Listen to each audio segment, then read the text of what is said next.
Welcome to beautiful Sebring, Florida for the first round of the Hoosier Super Tour Spec Racer Ford Racing.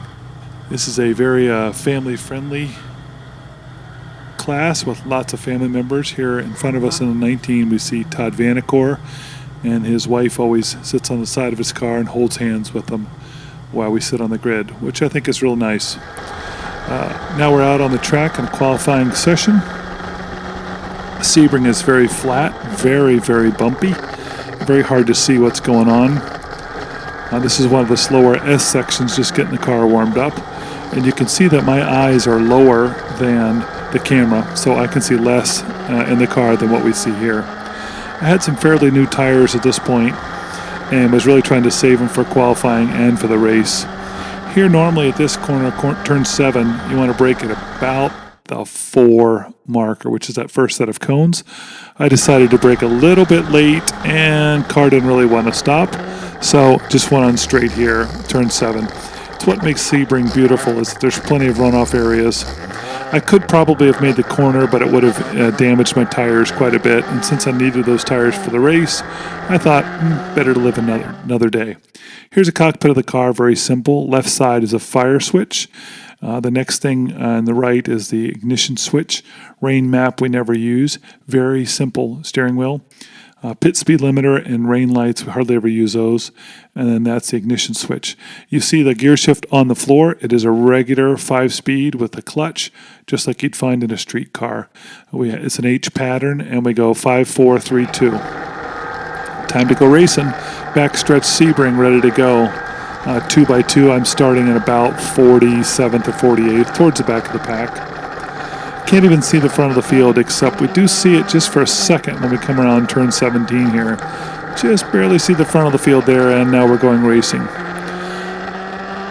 We love spec racers, always lots of chaos, always lots of stuff flying through the air and hitting you in the face. 3 wide, about 110 miles an hour down here, turn 1. I'm on the outside, so I have to watch for people sliding down the inside, but pretty clean start overall. Until we get to turn 3. Lots of stuff flying around, hitting me in the face, of course. Big brakes here, and whoa. Do a little off-roading. A little yard sale, that's the back of a car. Find out whatever gear will get you going again, and off we go. I don't think I gained a spot, but I don't think I lost any either. And there's another car sideways in the dirt, and another one that went off, one on either side. Pretty classic for Spec Racer Ford. Always crazy stuff happening. Now that sun gets worse and worse as the race goes on. And of course now I have sand on the camera. Going down turn 7 here, 4th to 3rd, 3rd to 2nd. Pretty tight here. Just trying to keep the car in one piece and not get run over. So mission accomplished there. Car's going in the dirt, as always.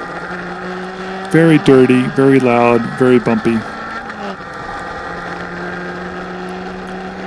A lot of 4th gear straights and 3rd gear corners at Sebring.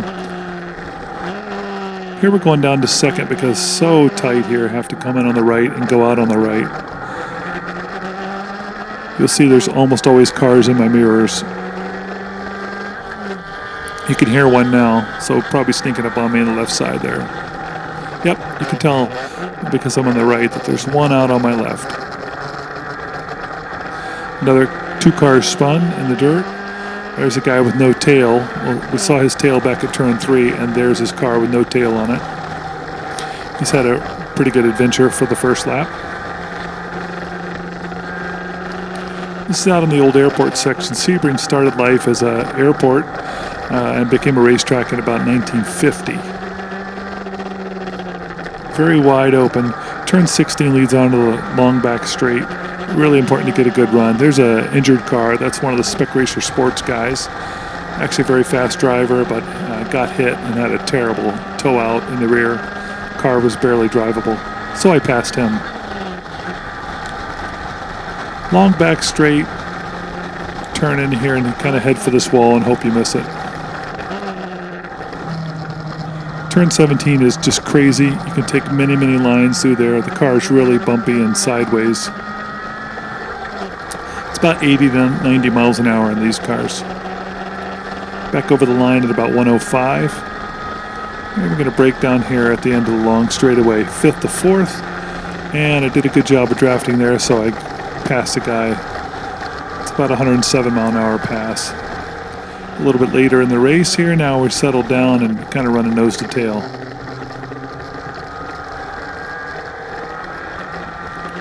Really important to get a good run out of this one because it heads all the way down to turn 7. 3rd to 4th here. About 90 miles an hour when you get onto that patch. You look in my mirror there, you see someone is following me. That's another Spec Racer Sports guy. It's Whitney Strickland, who is much faster than I am. At this point, all I know is, wow, that guy's fast. He goes on the outside, which is a hard way to pass, but no problem. Saw another car off to the left there.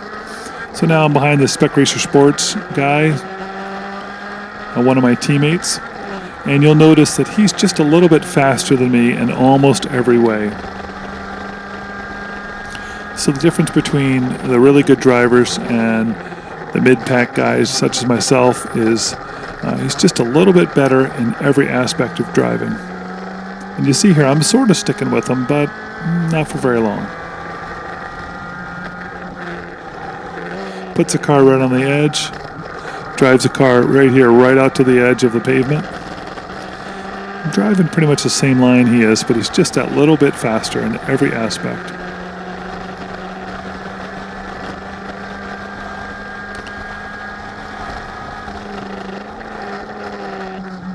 In the next video, we're going to do a turn-by-turn analysis of Sebring, so you can get some idea of what we think about when we turn. And you can see in about a half a lap, he's already pulled maybe a second and a half on me. And that's a long way in racing terms. Here's some more action from later on in the race.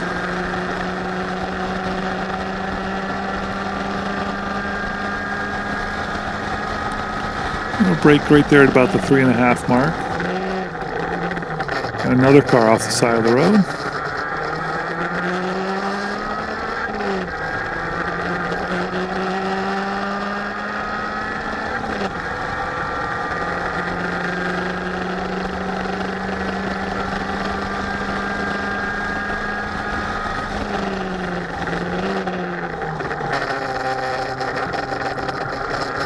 And we see this kind of racing with the Spec Racers. You pretty much always are going to have someone with you. Now if you look in my mirrors, you'll see another car, and that's Mr. Vanacore, who we saw earlier holding his wife's hand. And I think she had some magic powers because she helped him go really fast.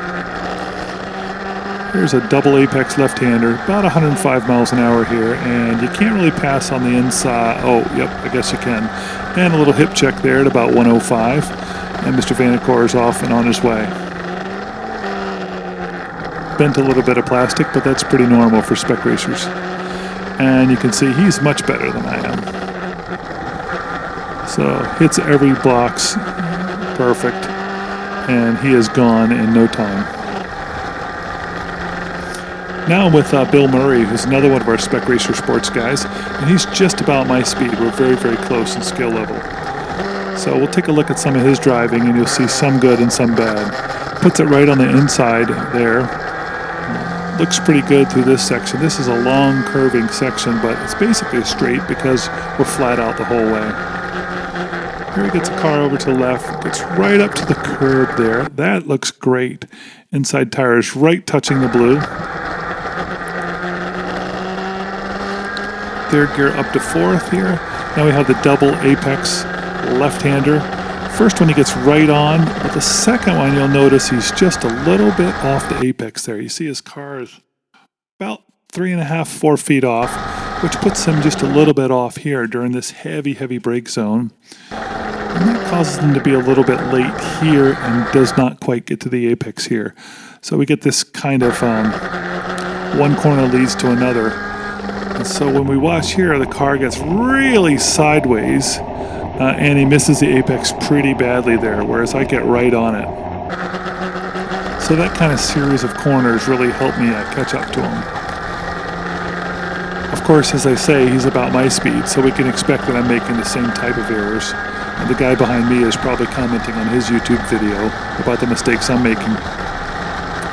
Right here, we turn in flat on the gas, and we kind of point at the corner of the wall there. That's about 110 or 11 miles an hour. Here in turn 17, you see a lot of different lines being taken through here. Very bumpy, huge bump there. The car feels like it's going to flip over. Hard to stay hard on the throttle, but I managed to do it. And in doing so, I get right up behind Bill and get a pretty good draft. The cars look a lot closer when you're in the car than when you watch it on TV. It's about a 120 mile an hour drafting pass here.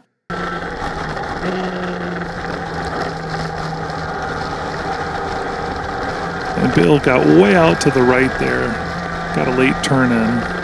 So we find that he's better at certain corners and I'm better at certain other corners.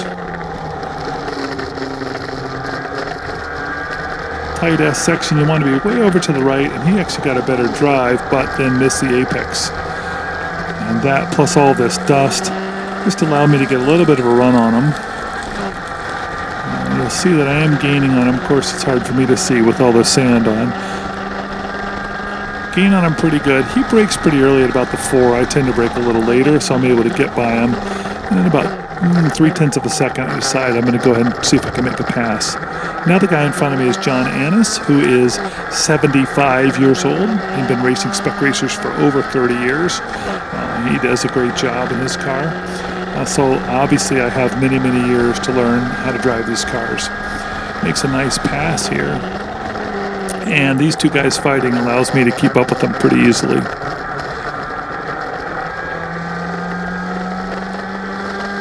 It's a pretty good little run of 4 cars. We spent a good chunk of the race with the 4 of us fighting back and forth. And you see, I really had to brake to avoid hitting them there. I had to get up on the curb and not let the 2 of them get away from me just a little bit. And if you look in my mirrors, you see Bill Murray is right back on me because a little bit of a bad corner. I let him catch up. Just on the curb there a tiny bit. And just on the curb there a tiny bit. Hard braking 4th to 3rd. Turn in, it's off camber. Through this little S section, then turn 16, which I just can't quite get right, but I'm getting a little better at it. That time I missed it big time. That was pretty scary. Let's look at that again in slow motion. Off camber means tips away from me, so the left side is much lower than the right side, even though I'm turning right. Get up here on the curb, and I'm really hard on the gas. Car starts sliding oversteer. Turn hard to the left. Correct, sliding pause, and then recover the car. That was probably about a 75 mile an hour slide, something like that. Got the car under control, but that really cost me down the straight. And I had started to get a little bit of a gap on Bill, but that pretty much ruined it. And he'll be right up on me again. Good news is I saved the car. So all that training we did on the skid pad and skid cars really comes in useful on the racetrack. Again, you'll see a variety of lines here when people brake. Everybody's 4th down to 3rd. Orange car's way inside and gets way sloppy there, but does manage to keep a draft. Here's later in the race, we'll see another time through turn 17. And again, there's Bill, and he is way out to the left. I'm able to cut a much tighter line. We see that kind of converging lines. He was wide in and tight out, and I had kind of the reverse. But the end result is we're back in drafting position. 5th to 4th turn in just at the end of the wall. We want to get down to the 0 here. Right there is perfect. That's the best time through there. Let the car track out. You can see that I'm not using up all the road, so I still have some time to gain there. Took a look just to let him know that I'm in his mirrors. Bunch of dirt on the track causes a big spin for Bill, and then my other buddy in front of me gets completely off the road, and there we go. What do we do in Spec Racer? When we see our buddy down, we jump on him and try to pass him, of course. So I've got 2 positions in that. Here's later in the race, you'll see, again, multitude of lines going through turn 17. Got a pretty good run this time, so I'm really tucked up good, but guess what? Checkered flag is out, and that's the end of the race 1 at Sebring International Raceway.